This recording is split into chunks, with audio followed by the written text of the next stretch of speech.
amoy niya is nakaka-relax. Malaki din siya. Tingnan nyo guys.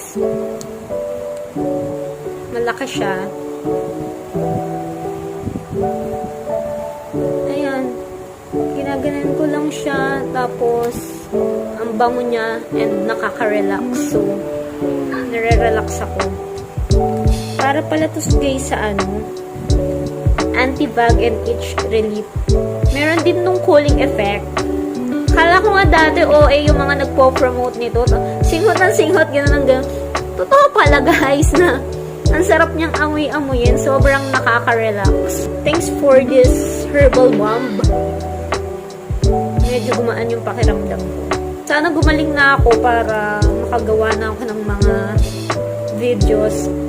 Namimiss ko lang mag-video.